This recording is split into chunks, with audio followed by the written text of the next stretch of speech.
right. So your CRM it's an incredibly valuable tool if you know how to use it correctly. Now, again, I have many, many conversations throughout the day with advisors who, whether they know how to use their CRM, they use it really well, or they think they know how to use it, or maybe they don't use it at all. Like, it's such a wide range of outcomes. But your CRM is a wonderful tool if it's used correctly and if you know how to. It can help you in your business, not just operationally. That's where I think people don't understand. It is not just a place for you to hold documents or client information. You know, if all you're using it for is for like addresses, emails, phone numbers, etc., then there's no reason to pay for it if you're paying for it. And let's just be real, it's not actually a CRM, it's an address book. Okay. The CRM should also be able to help you with your marketing efforts.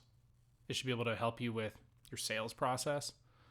It should be able to help you find business opportunities. Also, it should help you generate referrals. Like, it should do all these things and more. So, it's always a wonder to me why financial advisors don't spend more time on this. They spend time looking around for all the best CRMs out there. Is it, this company? Is it that company? What about this? What if I just do it on my own? What if I build my own? All these things, as great as they are, like, the one common variable that I see whenever I have discussions around CRMs, and this is very real.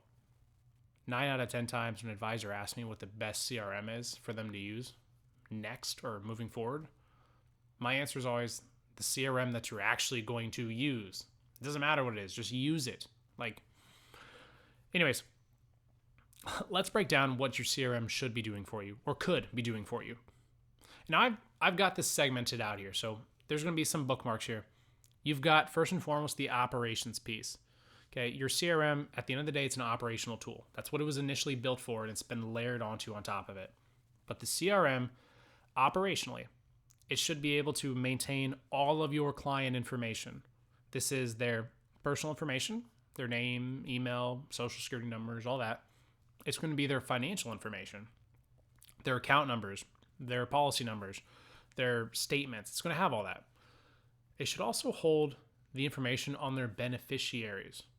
This is a very overlooked thing. Every single one of your clients, whether they have a brokerage account with you, a managed money account, whether they have life insurance policy, whether they have an annuity with you, like Medicare, it doesn't matter. Anytime you have a client, you should have a beneficiary on file.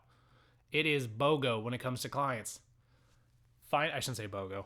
You find a client, you convert a client, you should already have another lead or prospect added to your system just because they have a beneficiary. To be clear, that's how that's supposed to work. So, on top of the information about the client, the financial statements, the beneficiaries, it should also serve as a tool to help you track your sales team's activity. Now, you can define activity any way you want. It could be meetings held. It could be new leads added to the system. It could be new conversations had. Like, you can set your own framework here. But ultimately, the CRM, the more advanced ones traditionally, they should provide you reporting for your sales team's activity. Also, on top of that, for both your sales team and your operations, your client service-based team, your CRM should allow you to assign tasks and job duties for your operations staff to complete. And then ultimately, your CRM should notify you to follow up on it afterwards so you don't have to remember it. Writing something down on a Post-it note and then emailing your assistant to take care of it for you and then never following up on it, hopefully it gets done. Maybe you got a rock star assistant, but let's be real, that doesn't always happen. Sometimes they don't follow up on it. Sometimes they don't even do it, and you just forget about it because it's that fleeting thought that happens as a business owner when you get pulled in 10 directions. So assign tasks to your team through the CRM, and then the CRM will manually stay on top of it for you. And it should also, the more advanced ones, should even give you notification or show you when it's completed.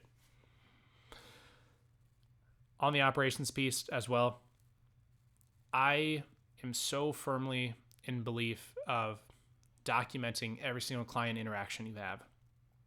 Okay. When you, especially by the way, if you're securities licensed, you've got, if you make an investment recommendation, that client loses a ton of money, or they feel like you misled them, or they feel like you misrepresented what you actually invested them in, When you go on broker check, all those little dots that say, customer dispute or, financial account, whatever it is, those things, those little dots can usually be resolved and at least for the most part minimized just by documenting every single client interaction. Little stuff. Sally Sue called in to ask for a client statement. We sent to her 10 minutes later as of XYZ date. It could be as little as that to client calling and needing to make a beneficiary change. You send off the form. They return the form to you, and they don't remember signing it. They claim that you forged their signature. Those types of situations happen. Like, document everything and make sure that it has time and date stamps if possible. So again, that's not an exhaustive list by any means, but those are some of the key operational elements that a CRM should be able to help you do and help you fulfill.